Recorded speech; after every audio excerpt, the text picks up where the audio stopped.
مولانا حضرت ریاض قادری صاحب، کیا وہ بھی کوئی تنخواہ وغیرہ لیتے ہیں؟ بڑا ریلیونٹ کوسچن ہے، میں آپ کو بتاتا ہوں۔ مولانا ریاض قادری صاحب جو کہ فاؤنڈر ہیں دعوت اسلامی کے، اگر میں کہوں کہ ہمارے اس پورے چینل کی جو جان ہے، ان کا جب پروگرام آتا ہے تو پوری دنیا کنیکٹ ہو جاتی ہے، اور ساری دعوت اسلامی کو وہ رن کر رہے ہیں۔ لاجیکلی بھی، اخلاقاً بھی، جب بندہ کوئی پروگرام کرتا ہے چینل پر اور وہ چینل کا ٹاپ ریٹنگ پروگرام ہو تو وہ اس پر چارج کر سکتا ہے، اور اس چارج پر کسی کو برا منانا بھی نہیں چاہیے، وہ اس کا حق ہے، ٹھیک ہے۔ ایک تو امیر اہل سنت کا وہ one of the top ranking programme Madani Muzakra Hare Saturday بھی ہوتا ہے، اور بعض اوقات تو پورا مہینہ ہوتا ہے۔ رمضان میں وہ مہینے کے 60 کے قریب مدنی مذاکرے کر رہے ہوتے ہیں، وہ اس کی رائلٹی لے سکتے ہیں، وہ اس پر چارج کر سکتے ہیں۔ اس کے علاوہ امیر اہل سنت کا ایک اور بڑا کام، جو کہ امیر اہل سنت نے کتابیں لکھی ہیں۔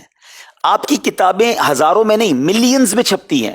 یعنی میں صرف آپ کو اس کی مثال ایک دوں کہ ہم ہر ویک، آپ نے اگر سنا ہو مدنی مذاکرے میں، امیر اہل سنت اناؤنس کرتے ہیں کہ اس ویک کون سی بک پڑھنی ہے، اور اگلے ویک بتاتے ہیں کہ اس ہفتے میں 20 لاکھ لوگوں نے پڑھ لی ہے، 18 لاکھ لوگوں نے پڑھ لی، ہمارے پاس کارکردگی آتی ہے۔ تو جس بندے کی کتابیں، جس مکتبے کی کتابیں ملینز میں چھپتی ہوں، اگر وہ ہر کتاب پر 1 روپیہ بھی چارج کر لے، جو کہ اس کا شرعاً بھی حق ہے، اخلاقاً بھی حق ہے، لوگ کتاب کی رائلٹی لیتے ہیں، تو وہ کروڑوں روپے چینل سے اور کتابوں سے کما سکتے ہیں۔ مگر ان کا کمال یہ ہے کہ انہوں نے زندگی دعوت اسلامی کو دی ہے، اور پچھلے 40 سالوں سے وہ دعوت اسلامی کو لیڈ کر رہے ہیں، مگر 1 روپیہ انہوں نے دعوت اسلامی سے نہیں لیا۔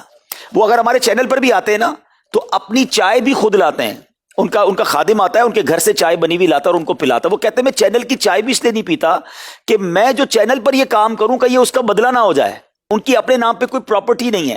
ایسی دنیا دیوانی نہیں ہوتی کسی کی۔ امیر اہل سنت کے مریدوں میں کتنے ملینر اور بلینر ہوں گے ہیں، اور پیر کو کون نہیں چاہتا اس کو ان کو کوئی تحفہ پیش کرے۔ میں نے اپنی آنکھوں سے دیکھا ہے کہ ان کو 25 لاکھ 50 لاکھ کے لوگوں نے آ کر چیک دیے کہ یہ آپ کے لیے ہے، دعوت اسلامی کے لیے نہیں ہے، اپنی ذات کے لیے یوز کریں۔ انہوں نے کہا میں نے اپنی ذات کے لیے کچھ نہیں رکھنا، دعوت اسلامی کو دینے تو دے دو۔ انہوں نے پیسے واپس کیے، اور آج یہ دنیا کے کروڑوں لوگوں کے دلوں کی دھڑکن اسی لیے ہیں کہ انہوں نے یہ درویشانہ زندگی گزاری۔ لیکن اگر موقع ملتا تو میں ان کا بستر اور ان کا بیڈ روم آپ کو دکھاؤں کہ کروڑوں لوگوں کا جو پیر ہے آج بھی چٹائی پہ سوتا ہے، کیونکہ امیر اہل سنت رسول پر عمل کرتے ہیں الحمدللہ۔ آپ کی جب ملاقات ہوگی تو آپ انشاءاللہ دیکھیں گے کہ ہم نے لاکھوں ہزاروں پیروں کو دیکھا کہ لوگ ان کے پاس جا کر نذرانہ دیتے ہیں۔ امیر اہل سنت وہ آپ جب ملیں گے وہ کچھ آپ کو دے رہے ہوں گے، وہ آپ کو تحفہ کبھی کتاب کا دیں گے، کبھی CD کا دیں گے، کبھی کوئی نوٹ تحفے میں دیں گے، یعنی وہ بانٹتے ہی رہتے ہیں ماشاءاللہ، اور اللہ پاک ان کا سایہ سلامت رکھے۔